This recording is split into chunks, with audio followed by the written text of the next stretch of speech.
Hey YouTube, so I want to show you a simple, fast, and effective way to make a stove.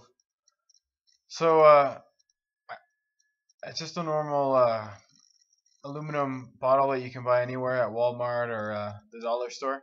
I scored it. I scored the neck just above, about half an inch above where it turns perfectly flat. Then on the bottom, I cut it about 1/8 of an inch larger. Then I cut the top of it. So I just scored it for a good line that I could follow with my hacksaw blade, and basically just cut it a little bit higher than my line.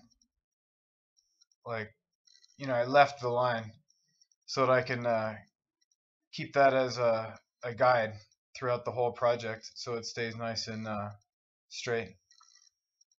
So I just cut through both sides. It's quite easy. It's aluminum.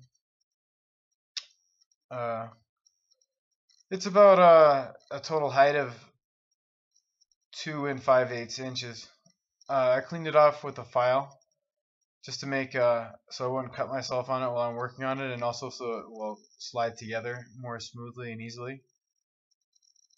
I took my hacksaw blade and I cut a cross pattern on the top so that I'm not going to have any problems with the alcohol flowing through towards the jets. Now I went about 3/8 of an inch down from the top there and scored it with a needle, and then I wrapped medical tape that has these V's on it around it. I use those as a guide, and every five notches I made a mark, which is a little above a quarter of an inch.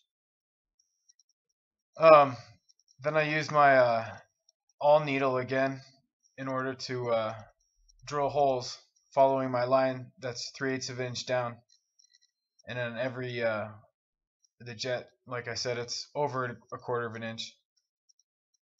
Then I used a drill bit just to sort of clean up the holes, which are about a little under 1/16 of an inch in diameter. I did that on the inside and the outside so that the gas will flow through nice and smooth. Then I have some epoxy, and the epoxy says that it's resistant to high temperatures, chemicals, and solvents, which I figured would be quite good. I mixed that up and put a small amount of it around the top. I pushed it down tight, flipped it upside down, and just basically hit it and stood on it. And that's all I needed to do. If you don't cut it too far from the top, it's easy to put it in. But if you cut it much larger, you'll have to use like a piece of wood and a hammer probably to put it together. I think it's a lot easier the way that I did it, and it ends up looking better as well. You don't have to hit it as much. I used my file to bring it down to be nice and flat. I smoothed out all the rough edges on the inside and the outside.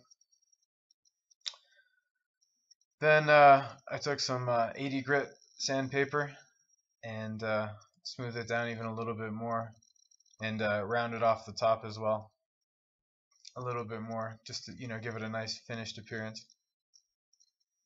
Then it was time to test it, and it ended up with a total weight of 60 grams, which I think is quite good. It's actually a fairly large stove.